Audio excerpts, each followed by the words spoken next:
మీ అందరినీ చూస్తుంటే ఒకటి అనిపిస్తుందండి, ఊరు మారినా, ప్రాంతం మారినా, సంస్కృతి సంప్రదాయాలు మారినా, అంటే మనందరం రాష్ట్రం పక్క రాష్ట్రానికి వచ్చి ఉంటున్నా కూడా రాధన్న మీద అభిమానం మాత్రం మారదు అని చెప్పి నిరూపించారు మీ అందరు ఈరోజు. సో అన్న, సాఫ్ట్వేర్ వాళ్ళ గురించి మీకంటే ఎక్కువ ఎవరికి తెలీదు. If they are going to sacrifice their Saturday and Sunday for you, your winning is confirm. We're just waiting for majority.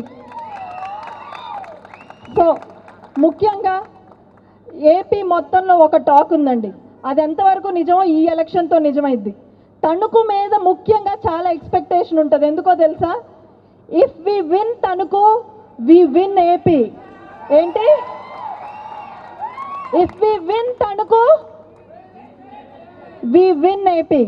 Tanuku అనేది 3 అక్షరాల పదమే, కానీ అపోజిషన్లో వణుకు పెట్టించడానికి తణుకు ఒక్కటి చాలు అని ఇంతకుముందు నిరూపించిన మీరందరూ కూడా మళ్ళీ నిరూపించాల్సిన అవసరం ఉంది. తణుకు గురించి ఒక హిస్టరీ ఉందండి. మీ అందరిలో చాలామందికి తెలిసి ఉండొచ్చు, తెలియకపో ఉండొచ్చు. పెద్దవాళ్ళకి తెలుసు, ఒకప్పుడు రాక్షసులకి రాజైన ఒకరు తణుకులో ఉండి పాలించేవాళ్ళు. సాక్షాత్తు దేవతలందరూ, వీరభద్రుడు, ఇంద్రులు, దేవతలందరూ వచ్చి నడయాడిన ప్రాంతం తణుకు. అంత గొప్ప ప్రాంతం నుంచి వచ్చిన మీ అందరి ముందు మాట్లాడడానికి నాకు చాలా గర్వంగా ఉంది, చాలా సంతోషంగా ఉందండి. ఈరోజు తణుకు వాళ్ళు దేనికైనా భయపడరు, కానీ ఒక్క నెంబర్ మాత్రం అందరికీ గుర్తుండిపోయింది. ఏంటది? 2186. మీ అందరికీ గుర్తుందా అండి ఈ నెంబరు? 2186 అన్న నెంబరు తణుకులో ఉన్న ప్రతి ఒక్కళ్ళకి గుర్తుండిద్ది. కేవలం ఆ నెంబర్తో ఓడిపోవడం వల్ల ఈరోజు తణుకు 30 సంవత్సరాలు వెనక్కి వెళ్ళింది అని ప్రతిపక్షాలే ఒప్పుకుంటున్నాయి. అవునా కాదా? ఈరోజు మనకి జరిగినదేదో జరిగిపోయింది. మనం ఈ నెంబర్ తోటి అభివృద్ధి విధ్వంసంగా మారింది. ఎంతో ప్రశాంతంగా ఉండాల్సిన తణుకులో గందరగోళం మొదలైంది. ఈసారి మనం తీసుకురాబోయే మెజారిటీ తణుకుకే కాదు, ఆంధ్రప్రదేశ్ మొత్తానికి ధైర్యం ఇవ్వాల్సిన అవసరం ఉంది. ఈరోజు మార్చి 16 ముందు మీ అందరికీ స్వతంత్ర దినోత్సవ శుభాకాంక్షలు. మనందరికీ స్వతంత్ర దినోత్సవ శుభాకాంక్షలు. ఏంటి అందరు ఆశ్చర్యపోతున్నారా? మార్చి 16న స్వతంత్ర దినోత్సవం ఏంటని? 3 గంటలకు ఏమొచ్చిందండి? 3 గంటలకు ఏమొచ్చింది అంటే మనకి స్వతంత్రం వచ్చినట్టే కదా. ఈ రోజు నుంచి మనందరికీ స్వతంత్రం వచ్చింది. ఇంకొద్ది రోజుల్లో పండగ కూడా రాబోతుంది, కాబట్టి అందరూ సిద్ధంగా ఉండాలి. అదేవిధంగా ఈరోజు మన అమరజీవి పొట్టి శ్రీరాములు గారి జయంతి అండి. మన రాష్ట్రం ఆయన ప్రాణత్యాగ ఫలితం వల్ల పుట్టింది. ఆ ప్రాణత్యాగం అనేది అంత ఈజీగా కూడా జరగలేదండి. అమరజీవి పొట్టి శ్రీరాములు గారు మన రాష్ట్రం కోసం చనిపోతే కనీసం 4 తెలుగు వాళ్ళు కూడా ఆయన శవాన్ని పట్టుకోవడానికి వెళ్ళకపోతే ఘంటసాల గారు పాట పాడి ఇలాంటి తెలుగు వాళ్ళ కోసమా నువ్వు ప్రాణత్యాగం చేసింది అని చెప్పి దానికి మద్రాస్ ప్రెసిడెన్సీ కాలేజ్ స్టూడెంట్స్ కదిలి ఒక 200 మంది వచ్చి, ఆ తర్వాత ప్రకాశం పంతులు గారు వచ్చి ఆవేశం కట్టలు తెంచుకునేలాగా తెలుగు వాళ్ళందరినీ తిడితే లక్షల మంది రోడ్ల మీదకి వచ్చి మద్రాస్ నగరం అంతా మంటల్లో తగలపెట్టి ఆంధ్రదేశం అంతా దేశం మొత్తం అట్టుడికిపోయేలా చేసిన తర్వాత వచ్చింది మన రాష్ట్రం. ఆయన ఎంత కష్టపడ్డారో, 58 రోజుల నిరాహార దీక్ష అప్పుడు ఆయన ఎంత బాధను అనుభవించారో మనందరం ఈ రోజు కూడా మర్చిపోకూడదు. ఆ ప్రాణత్యాగ ఫలితం వల్ల ఏర్పడ్డ రాష్ట్రం మనది. మనదంత ఈజీగా వచ్చిన రాష్ట్రం కాదండి. అటువంటి రాష్ట్రం ఈరోజు ఎటువంటి పరిస్థితుల్లో ఉంది? ఆంధ్రప్రదేశ్ వెళ్ళాలన్నా కూడా ఆంక్షలు. అమెరికాకైనా వీసా పాస్పోర్ట్ తీసుకొని వెళ్ళొస్తున్నాం, కానీ ఇదే ప్రొఫెషనల్స్ ఆంధ్రప్రదేశ్ వెళ్ళాలంటే బార్డర్లో ఆపేసి మీ ప్రొఫెషన్ ఏంటి అని చెక్ చేశారు. ఇటువంటి రాష్ట్రంలోన మనం బ్రతుకుతుంది. ఇంతమంది మేధో సంపత్తి ఉన్న రాష్ట్రంలో ఇలాంటి పరిణామాలు ఎదురవుతుంటే, కనీసం రాజధాని కూడా లేకుండా మన రాష్ట్రంలో పాలన జరుగుతుంటే మనం ఎవ్వరం మాట్లాడలేకపోతున్నాం. మన రాష్ట్రంలో ఉన్న యువత ఈరోజు ఎంత నిర్వీర్యమైపోయారో మనం అందరం చూస్తున్నాం. అదే యువత కోసం ఈరోజు తెలుగు ప్రొఫెషనల్స్ వింగ్, మీ కళ్ళెదురు కనిపిస్తున్న విభాగం, యువత రాజకీయాల్లోకి రావాలి, చదువుకున్న వారు రాజకీయాల్లోకి రావాలి, ప్రొఫెషనల్స్ రాజకీయాల్లోకి రావాలి అని చంద్రబాబు నాయుడు గారు ఇంత గొప్ప అవకాశం మనందరికీ కల్పిస్తుంటే, ఈరోజు మన రాష్ట్రంలో ఉన్న యువత ఎంతో అద్భుతంగా చదువుకునేది కేవలం ఒక ఉద్యోగం కోసం అండి. చిన్నప్పటి నుంచి వాళ్ళ అమ్మా నాన్నలు అప్పులు చేసి కష్టాలు పడి ఉద్యోగం కోసమే కదా వాళ్ళందరూ చదివించేది. అటువంటి కంపెనీలే ఈరోజు మన రాష్ట్రంలో లేవు. యువత అంతా నిర్వీర్యం అయిపోతుంది. కానీ మీరందరూ ఒక్క విషయం గమనించాలి, అసలు మన రాష్ట్రంలో కంపెనీలన్నీ వెళ్ళిపోతున్నాయా? వెళ్ళిపోవట్లేదండి. భారతి సిమెంట్ ఎందుకు వెళ్ళలేదు? సాక్షి పేపర్ ఎందుకు వెళ్ళలేదు? ఆయనకున్న అనేక పవర్ ప్రాజెక్టులు ఎందుకు వెళ్ళట్లేదు? కాబట్టి ఎవరికి అన్యాయం జరుగుతుందన్నది రాష్ట్ర ప్రజలకి కళ్ళకు కట్టినట్టు కనిపిస్తుంది. ఆ వాస్తవాలని నిజాలని ప్రజల్లోకి తీసుకెళ్లాల్సిన బాధ్యత మనకుంది. అదేవిధంగా ఇంకొక విషయం గమనిస్తే, అర్జున్ మూవీ మీ అందరు చూశారు కదా. అర్జున్ సినిమా మహేష్ బాబు గారిది. అర్జున్ సినిమాలో 4 కోట్లు పెట్టి మధుర మీనాక్షి సెట్ వేశారండి. అప్పట్లో అదే సెట్ ఆఫ్ ద డికేడ్ అనుకున్నారు. ఇటువంటి సెట్లు మళ్ళీ ఎప్పటికొస్తాయో, ఇంత అద్భుతమైన సెట్లు అనుకున్నారు. కానీ మన ఆంధ్రప్రదేశ్లో ఇటీవలే ఒక చరిత్ర తిరగ రాశారు మన ముఖ్యమంత్రి గారు. ఎక్కడ? కుప్పమే కదా. కుప్పంలో ఏం సెట్ వేశారండి? కుప్పంలో ఒక వాటర్ ట్యాంకర్తో వాటర్ నింపి దానికి రెంట్కి తెచ్చిన ఒక గేట్ పెట్టి నెక్స్ట్ డే వాడికి రెంట్ కూడా సరిగ్గా కట్టకపోతే అది కూడా తీసుకెళ్ళిపోయాడు.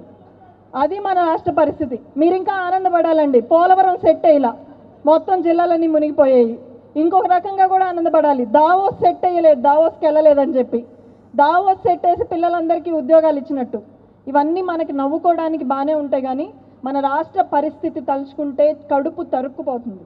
ప్రతి ఒక్కళ్ళం ఇక్కడ హైదరాబాద్లో ఉంటున్నా కూడా మన రాష్ట్రం గురించి ఆలోచిస్తూ బాధపడుతున్నాం. అందుకే ఈరోజు ఇంతమంది ఇక్కడికి వచ్చారు. మార్పు మనలో మొదలైంది.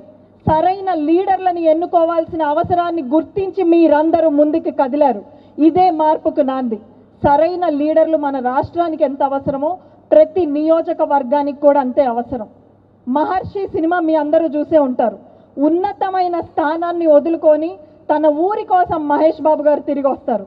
అది రియల్ మహేష్ బాబు గారు అయితే మన కళ్ళెదురు ఉంది రియల్ మహేష్ బాబు గారు అండి.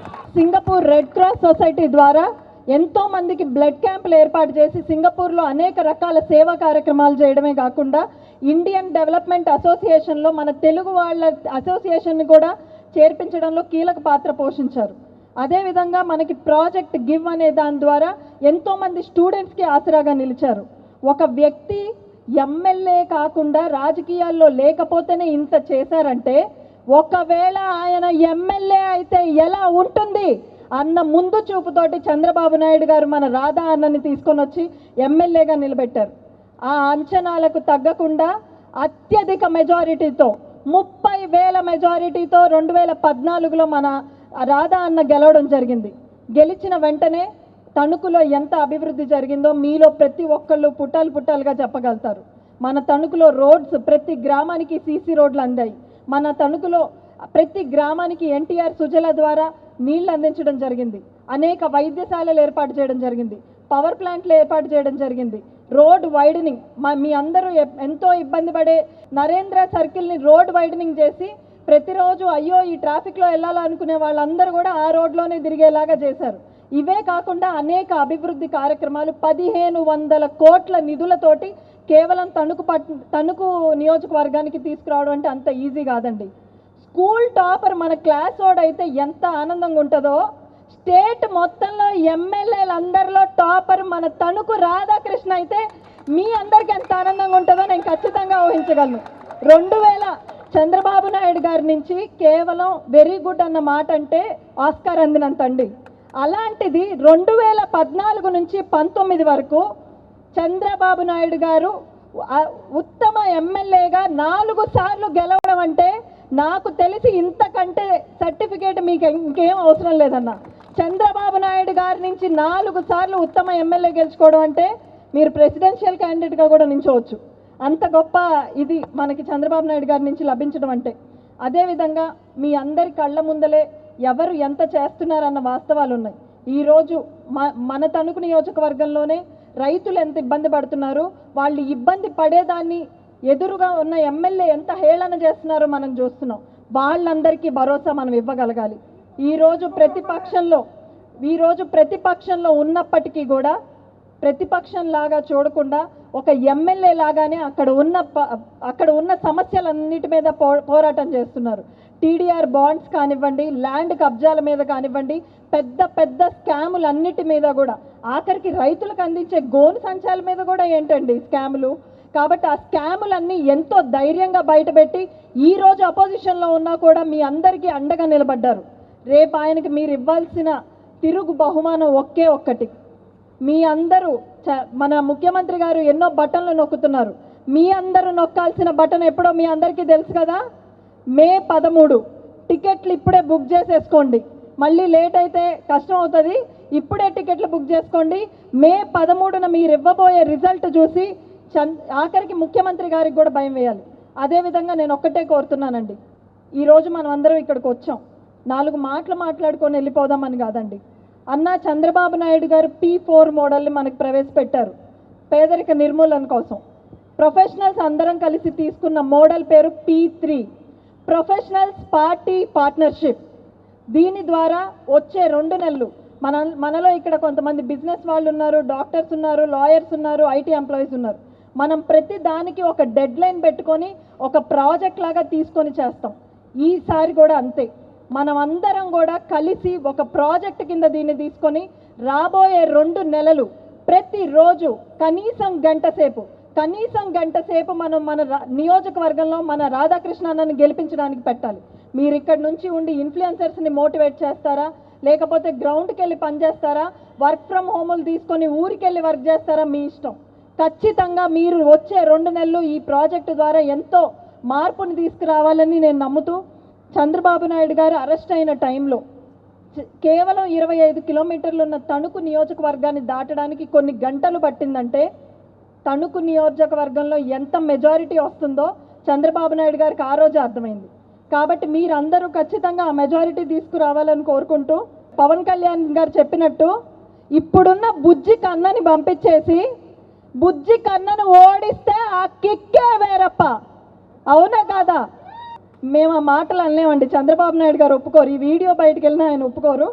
అందుకనే చాలామంది భయపడుతున్నారు, ఆ బాబులు ఈ బాబులు వచ్చి చంద్రబాబు గారిని ఓడిస్తారని. మన కళ్యాణ్ బాబు చంద్రబాబు గారి ముందు ఏ బాబులు నిలబడరని వాళ్ళందరికీ తెలియజేయాల్సిన అవసరం ఉంది. ఈ మధ్య రీసెంట్గా ఇంకొక మాట అన్నారండి, ఫ్యాన్ ఎక్కడ ఉండాలంట, ఫ్యాన్ ఇంట్లో ఉండాలా, సైకిల్ బయట ఉండాలంట, టీ కప్పు సింక్లో ఉండాలంట. కానీ జనాలు ఏమనుకుంటున్నారంటే జగన్ గారు జైల్లో ఉండాలా అనుకుంటున్నారంట. ఆ జైలుకు పంపించే సమయం అతి దగ్గరే ఉందని మన అందరం నిరూపించాల్సిన సమయం వచ్చిందండి. మీ అందరిని ఒక్కటే రిక్వెస్ట్ చేస్తున్నా, ఖచ్చితంగా మీరు అందరూ ప్రతిజ్ఞ తీసుకోవాలి. ఈసారి రాధాకృష్ణ అన్న గెలుపు ఖాయం. ఆ గెలుపులో మన భాగస్వామ్యం ఉండడం ఖచ్చితంగా అవసరం. ఎందుకంటే వాళ్ళు అబద్ధాలతోటి ప్రజలను నమ్మిస్తున్నారు, ఎన్నో అబద్ధాలు చెప్తున్నారు. ఇంతమంది మేధో సంపత్తున్న తెలుగుదేశం పార్టీ కానివ్వండి, మన నియోజకవర్గంలో కానివ్వండి, ఆ ప్రజలకి నిజాలను చేరువ చేయగలిగితే చాలు. చంద్రబాబు నాయుడు గారు వస్తే పథకాలు ఆగిపోతాయి అంటున్నారు. చంద్రబాబు నాయుడు గారు వస్తేనే పథకాలు కొనసాగుతాయని ప్రతి ఒక్కళ్ళకి చేరువ చేయాల్సిన బాధ్యత మీ అందరి మీద ఉంది. రాధాకృష్ణన్ వస్తేనే మళ్ళీ తణుకులో అభివృద్ధి సాధ్యం అని తెలియజేయాల్సిన బాధ్యత మీ అందరి మీద ఉంది. తణుకు మెజారిటీ చూసి రాష్ట్రం అంతా అపోజిషన్కి వణుకు పుట్టించేలా చేయాలని మీ అందరినీ కోరుకుంటూ, మాకు ఈ సమయం ఇచ్చినందుకు ధన్యవాదాలు తెలియజేస్తూ, రాధాకృష్ణన్న ఇక్కడ ఉన్న హైదరాబాద్ నుంచి మీ విజయానికి శంకారామం పూరిస్తున్నామని చెప్తూ ఒక్కసారి లాస్ట్లో గట్టిగా జై తెలుగుదేశం, జై తెలుగుదేశం. ధన్యవాదాలండి.